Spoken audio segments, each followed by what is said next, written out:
السلام عليكم ورحمة الله وبركاته. معانا طريقة موديل صيفي قميص شقة ان شاء الله يعجبكم. انا معايا القماشة مطبقة على 4 طبقات. العرض العرض 50 سنتي، يعني على 4 طبقات. في جنب مقفول، بيبقى على ال4 طبقات مقفول، وفي جنب بيبقى فيه طبقتين مفتوحين. بس القماشة اللي معايا دي ال4 طبقات مفتوحين من جنب، وجنب واحد هو اللي مقفول. القماشة عرضها زي ما قلت لكم 50 سنتي، في الطول 125 سنتي. انا طبقت هنا 5 سنتي تنتهم من الطول، وبناخد العرض 30 سنتي. الجزء اللي انا تنيته ده هيبقى فيه استك من عند الصدر.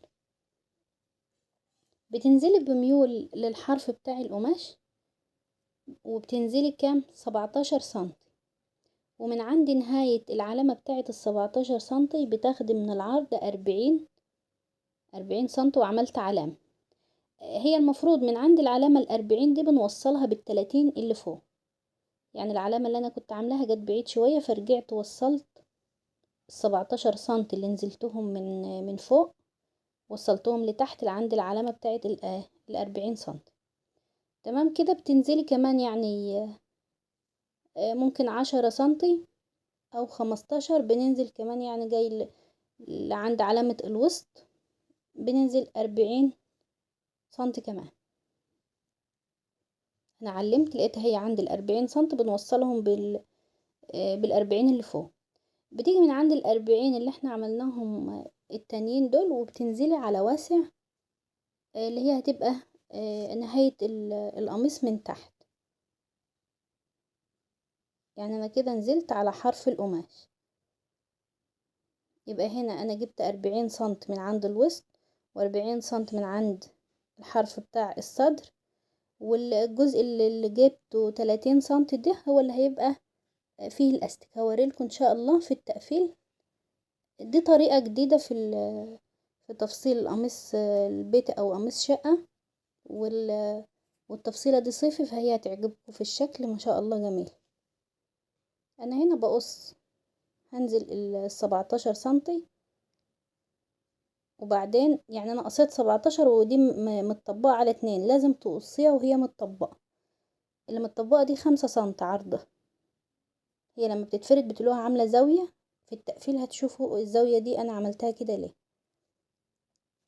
بعد ما جيت الطول اللي هو 125 سنتي، وبنيجي عند حرف القماشة، وبنجيبها بدورانة كده شوية. ده على حسب ما انتوا عايزين، يعني عايزينها بدورانة، عايزينها نازلة معدولة، مفيش مشكلة. دي على حسب ما انتوا تحبوا.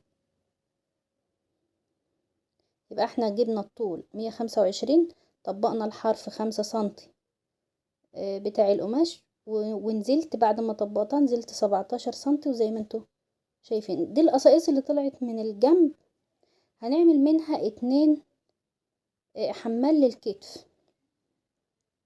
باخد الطول 32 سنتي في عرض 5 سنتي. يبقى انا كده اخدت 32 وعلمت، وبناخد 5 سنتي عرض، واحنا ماشيين بنساوي القماشة بتاعتنا. 5 سنتي اهي، بس على طبقتين.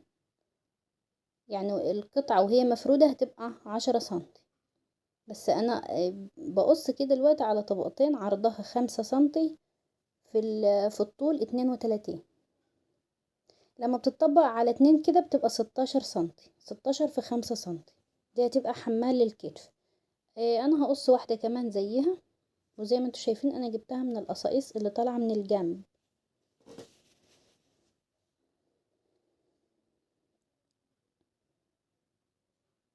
بنحطها ونقص زيها نفس المقاس قطعة تانية. بكده معانا قطعتين. لسه معانا ايه من القص. لسه هنقص الاكمام. هي طبعا ما هيش اكمام كاملة، لا ده هي نص كم. بس هي التفصيلة زي ما انتوا شايفين جاية بميول كده. الحمال اللي انا قصيته، شوفوا هو هيتحط زي ما انا عملته في الصورة، وهنقص عليه النص كم، قطعتين للنص كم.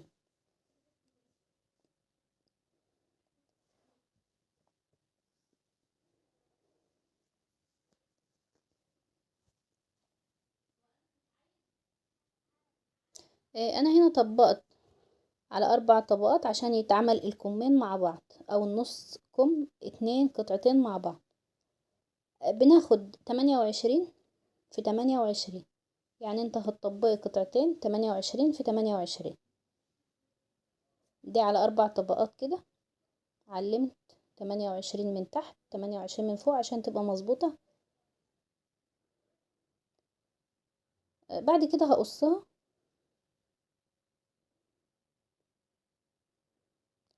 في حرف كان برسل معايا انا شيلته في القص.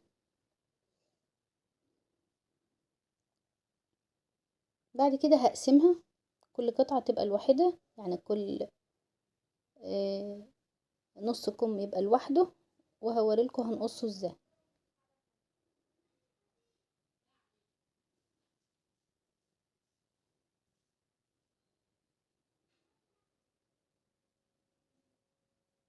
فصلتها كده دلوقتي، بقى كل واحد لوحده. هنعمل ايه بقى احنا هنا عشان تقصي النص كم يبقى مظبوط معاكي بالظبط في التفصيلة؟ التفصيلة دي مفيش فيها كشكشة على الكتف. فانا عملت ايه، دخلت 15 سنتي.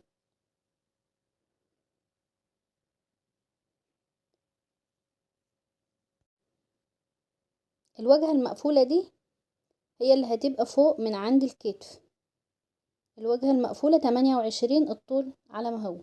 بتدخلي 15 سنتي، وبعدين تنزلي من عند نهاية ال15 بتنزلي 17 سنتي بميول كده، يعني القصة اللي هتطلع منها هتلقوها زي مثلث. بعد ما جبت 15 وبعدين 17، بتنزلي القطعة التانية هتلاقيها هي جت معايا 17 كمان. بس قبل ما نعمل دي فيه معانا، يعني انا هنا نزلت 17، بس انا قبل ما اعملهم، يعني قبل ما يتقص لازم نقيس الفتحة بتاعة الذراع. دي انا عملتها على 22 سنتي. بعدين بنوصل ال17 اللي فوق، يعني العلامة دي من عند ال17 ونازل لعند ال22. وبعدين هنقص. انا بقص كده دلوقتي دي فتحة الكم، وبعدين دي الكتف اللي انا بقصها اللي هي 17 سنتي، واللي فوقها 15. لو انتوا حابين كشكشة في النص كم، هتبقى من فوق من عند الكتف. انا هعمل علامة هنا بالمقص صغيرة علشان القطعة دي ما تتوهش، يعني انتوا برضو اعملوا نفس العلامة دي. دي هي اللي هتبقى عند الكتف من فوق في التقفيل، يعني هي دي الكتف.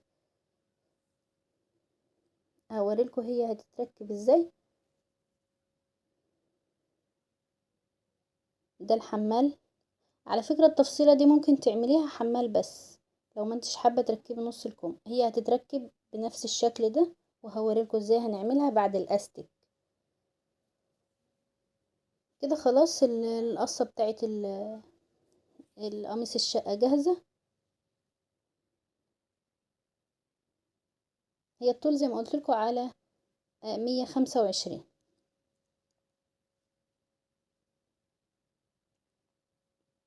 هناخدها كده وهنروح ان شاء الله عند التقفيلة وأوريلكم هنعمل ايه. في جوبير للقميص. هو في الصورة انتوا في اول الفيديو انا نزلت التفصيلة كاملة فيها جوبير من عند الاكمام. ودي الحمال قطعتين، ودول النص كم، ودي العلامة اللي انا عاملاها هتبقى للكتف. شوفوا الزاوية اللي انا قصيتها دي، يعني انا في القص هي كده عدلة، لكن لما بتفرديها بتلاقيها عاملة معاكي زاوية. تمام. دي العرض اللي هو 30 سنتي. لما بفردها كده، انا كنت طبعا مطبقة على 4 طبقات، لما بتتفرد بتعطيني 60 سنتي. شوفوا انا هعملها معاكم كشكشة تبقى بالشكل ده. هوريلكم انا عملتها ازاي. انا سرفلت الحرف اللي هو كان عامل معايا الزاوية ده، انا سرفلته اول. بعد ما بيتسرفل ممكن انت ترفيه رفيتين جوه بعض لو مفيش سرفل، بس انا سرفلته وبعدين بيتنى. بنمشي على الحرف اللي هو متسرفل ده، على حرف القماشة دي. عرضها زي ما قلت لكم 5 سنتي، التانية دي 5 سنتي ارتفاع. انا بدور عليها خط كده وبعدين هوريلكم بنعمل ايه تاني علشان احنا هنركب فيها استك وتعمل معانا شكل حلو في تركيب الاستك. الاستك اللي معايا عرضه سنتي، علشان تعملي الخط يبقى مظبوط الاستك يبقى ماشي فيه مرتاح. بحط الاستك زي ما انتوا شايفين كده، حطيته على حرف الخياطة. يعني انا وانا بخيط الحرف اللي متسرفل ده، جبت الاستك وحطيته وعملت خط بعديه. الخط اللي انا بعلمه ده هو اللي همشي عليه بالمكن.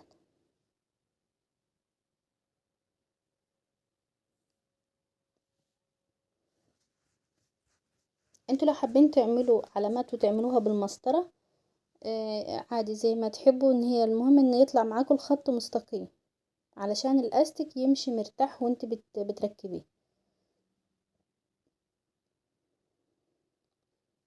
كده انا بعد ما قفلت عملت كده دورين خياطة عشان الاستك هيمشي في النص.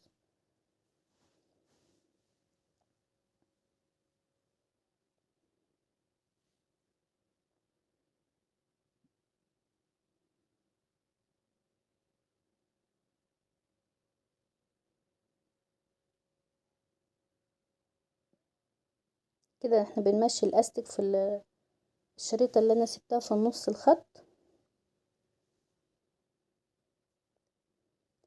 هي عرضها وهي مفرودة 60 سنتي، لان انا كنت مطبقاها كان الربع 30.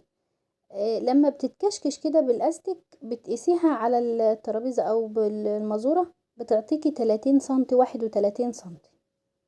يبقى بعد الكشكشة عشان انت تبقي عارفة المقاس ازاي، يبقى وهي مفرودة كانت 60 سنتي. بنركب الاستك وبنشد الاستك ونثبته من الحرفين عشان ما يتسحبش تاني. انا كده ثبت الاستك من الجنبين، والحتة اللي هي اللي فوق دي زي ما انتوا شايفين دي بتعمل كورنيش من نفسها. احنا كده خيطنا الجنبين، وعرض بعد الكشكش عطيني 30 سنتي. انا هقفل القطعتين الحمال، بدوس عليهم اثبتهم.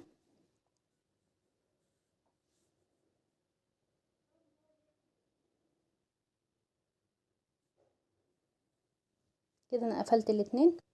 هوريلكم بقى بنعملهم ازاي. بتخلي الواجهة المفتوحة هي اللي بره ناحية الذراع، والمقفول هو اللي جوه في التفصيل.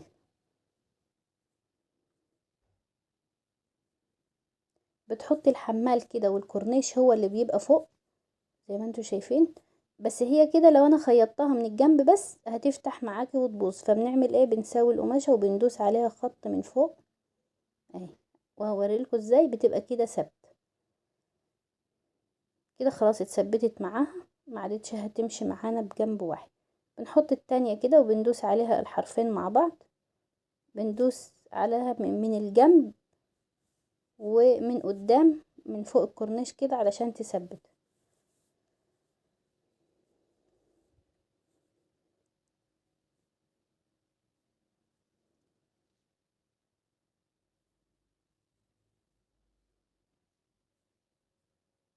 بعد ما قفلتها كده بنجيب الجنب التاني اللي انا عملته فيه الكورنيش بالاستك، وبنخلي الوش هو اللي لفوق، يعني وش القميص هو اللي لفوق والظهر لتحت. يعني المفروض ان القميص هو بيبقى بالكورنيش فوق الحمال اهي. بناخد الجزء ده بس كده زي ما انا شورت بايدي، وهنثبت من الجناب نفس ما ثبت الجنب التاني قدامكم. كده بعد التثبيت، على فكرة التفصيلة ديت ممكن انت تعمليها بحمال زي ما هي كده، بس ممكن تسرفلي الحرف بتاع الدوران وترفيه لجوه، رافية لجوه كده. وممكن تجيبي له شريط من القماش تعمليه ممكن بلون تاني زي رافية البيه، رافية رفيعة بلون تاني بتعمل شكل. لو انت حباه يبقى حمال، حابة يبقى بنص كم زي التفصيلة اللي انا عملتها في الصورة، هتعملي زي ما انا بعمل كده. انا تنيت من عند الكتف وعملت علامة النص على النص، يعني تنيت نص كم وعملت علامة في النص، وتنيت الحمال وعملت علامة في النص. كده علشان لما تثبتي بنتأكد اول من القماشتين. انا قصاهم نفس المقاس بس بتأكد قبل التقفيل. بتجيب الحرف على الحرف وبنقفل زي ما انتوا شايفين. لو انت حابة بقى تعملي فيها كشكشة بتزودي القطعة اللي انا قصيتها من عند الواجهة المقفولة اللي هي 15 سنتي، هتزودي فيها شوية. يعني عرض القماشة بدل ما هو 28، عايزة تعملي فيه كشكشة هتعملي ممكن 32 سنتي العرض، علشان انت هتاخدي 17 سنتي زي ما هما، ولكن بتعملي 15 سنتي ممكن تعمليهم 20، بتزودي 5 سنتي علشان الكشكشة. حابة تعمليها نفس التفصيلة يبقى زي ما انا عملت نفس المقاسات بالظبط هتطلع معاكي مظبوطة. حابين اعمل لكم تفصيلة ان شاء الله بالكشكشة على الكتف اعملها لكم في فيديو تاني.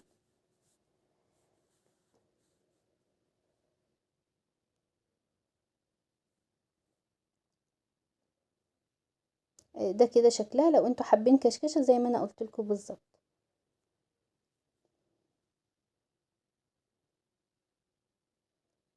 ده الجبير بنقيس على النص كم الدوران بتاع الكم. انا سرفلته وبعدين بعمله رفية واحدة بعد السرفلة، او ممكن رفيتين لو مفيش عندك سرفلة. بعد الرفية بتدوسي على الجبير تثبتيه معاه. التفصيلة اللي انا عملتها اللي هي لونها اورانج، انا عملت نفس اللي عملته ده ورفيت وسرفلة، وبعدين دخلت 5 سنتي من حرف الرافية وركبت الاستك من عند الواجهة بالمقلوب عشان يبقى شكل الكشكشة باين، ولكن الاستك يبقى لتحت. يعني علشان اوضح لكم بس طريقة التفصيلة الاورانج، وهي هتجيلكم في نهاية الفيديو تاني تشوفوها. التفصيلة الاورانج بدل ما ركبت الجبير، يعني زي ما انت حابة الجبير بتركبي زي ده. مش عايزة جبير وعايزة تعمليها استك، بعد الرفي بتطلعي 5 سنتي وتعملي خط بطول الكم من الحرف للحرف 5 سنتي، وبتمشي عليهم، بتعملي خط وبتمشي عليه بالاستك. ده كده شكلها، شكل الكم بعد نص كم بعد التركيب. لسه طبعا السرفلة وهنقفل عليه. هركب التاني. ده كده التركيب. بعد التركيب بنعمل ايه بقى؟ بنروح عند الاوفر وهنقفل، نشطب شغلنا بالاوفر بالسرفلة، وبعدين هنقفل الجناب. او ممكن تقفليها، بس انا بحب اسرفل الاول علشان في حروف لما بيتقفل عليها بالخياطة ما بتتظبطش معانا في السرفلة.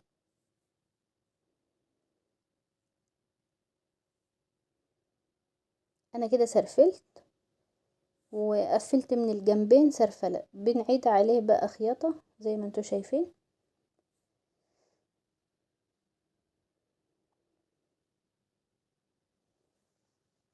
لو حابين تحطوا جبير من الحرف من تحت ممكن تعملوا جبير.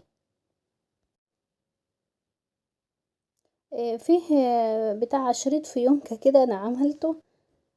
يعني انا مش خبرة بصراحة في عمايل الفيونكات، بس هي طريقة يعني هوريها لكم ممكن حد يستفيد منها. جبت حتة من القماش، يعني قطعة طولها 50 سنتي تقريبا، لان انا ما قستهاش، انا اخدتها بالتقريب. تقريبا 50 سنتي في العرض 3 سنتي، يعني العرض انا قسته 3 سنتي. عرض الشريطة دي 3 سنتي في 40 أو 50، تقريبا 40 سنتي. بنعملها بقى هنا يعني شكل فيونكة كده، هوريلكم. بنتنيها زي ما انتوا شايفين كده عكس بعضها، بتلف، هي لفت معايا اصلا من نفسها اهي، جبتها عكس بعضها. بنعملها على حسب ما احنا عايزين الدورانة بتاعة الفيونكة. وخليت الحرف لفوق ودوست عليه بالصباع، ولفيت التانية وجبتها عليها بالشكل ده. يعني كده الحرفين الطرفين بتوع الفيونكة ما هما اللي محملين على بعض من فوق.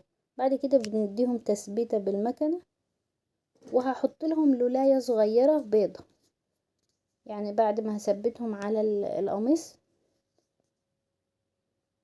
كده، بعد ما بثبتهم بجيب بالإبرة لولاية كده، كانت عندي اللولي، بتجيبي لولاية او اي حاجة بتحطيها يعني، خرز لولي، حاجة بتعمل شكل فوق الفيون.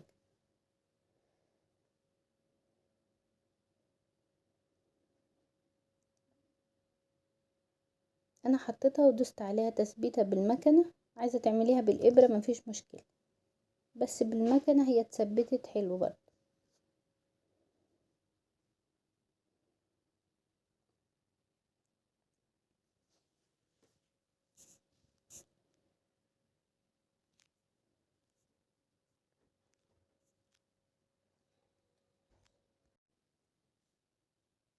انا ثبت الفيونكة، جبت اللولاية وعملتها بالإبرة، وهنثبت اللولاية زي ما انتوا شايفين كده بالإبرة.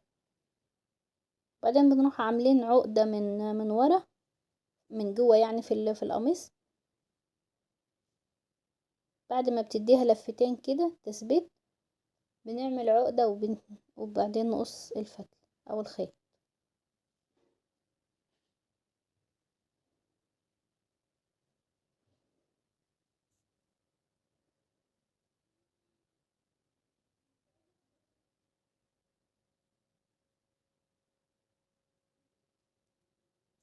ده كده شكله، وهوريلكوا شكله لو انتوا حابين تحطوا عليه الجبير، من الحرف من تحت ممكن تحطوا عليه الجبير، هوريلكوا بتركبيه يعني، انا مسرفلة بتركبي عليه الجبير لو حابين. ده شكل القميص، هوريهولكوا على المانيكال، وهوريلكوا القميص التاني اللي معمول استك، اللي هو اللون الاورنج. يا رب تكون استفدتم، وان شاء الله معايا تفصيلات جديدة، والسلام عليكم ورحمة الله وبركاته.